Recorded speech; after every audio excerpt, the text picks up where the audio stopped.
Alright boys, welcome back to the channel. The second legs of the Champions League playoffs are here, and honestly, after those first leg scorelines, anything can happen. I've got my full predictions, the storylines and your community votes at the end, some of which are madness by the way. So grab a drink, sit back and let's get straight into it. Mate, when I tell you that first leg was chaos, 3-3, Simeone fuming, Bruges playing like peak Dortmund, everything was happening. Simeone literally came out after the match going, we need to improve everything, which is such a Simeone thing to say. The man was unimpressed.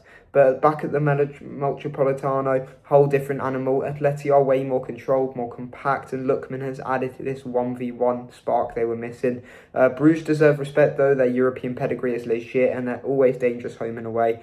But I'm taking Atleti 2-0. This is where Simeone tightens the screws. Leverkusen under Kasper Hjulmand, man, that team became a machine. Pressing, rotations, wing-backs, bombing forward. It's like watching a football in Rubik's Cube. Olympiacos, though, they literally won a European trophy recently. The Conference League, the first Greek club ever to lift a major UEFA trophy. Respect where it's due. I think Leverkusen concede one, but ultimately, they're too structured and too clean. 2-1 Leverkusen, and they move on. This one is crazy. Bodø Glimt are not a Cinderella story anymore. They are a problem. These guys beat Inter 3-1 in the Arctic, and it wasn't even a fluke. They've got wins this season over Man City and Atleti. They're fearless. Their rise in Europe is wild. 50 UEFA wins already for a club from a town of like 50,000 people. It's unreal. But at San Siro, Inter are a completely different beast.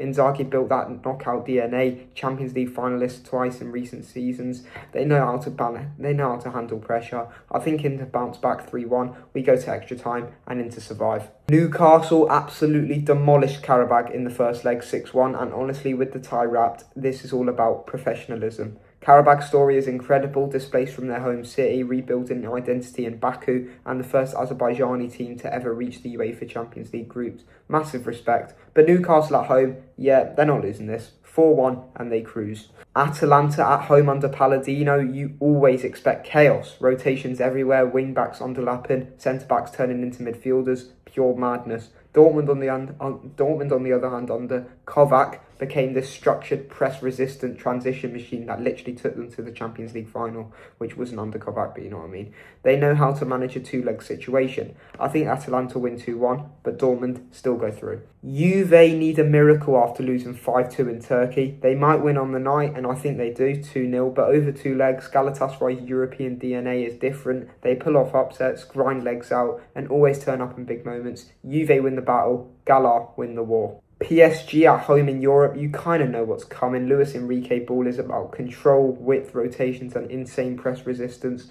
Monaco will have their spells, they always do, but PSG have too much firepower. 3-1 PSG, job done. Real Madrid and Champions League knockout games equals religion. Benfica are good, very good, but the Bernabeu on nights like these, yeah, good luck. Madrid keep their nerve, win 2-0 and move through. Alright, time to expose you lot. Here's what the community predicted, and some of this is wild. Atleti 55%, Bruges only 18%, 38% Leverkusen win, 38% Olympiacos, but Leverkusen still advance. You lot couldn't decide. 71% Inter, thank you for being sensible. 83% Newcastle, shock. Only 10% Atalanta going through. 75% say Juve win, but Galar still go through. 86% PSG fair. 83% Madrid, also fair.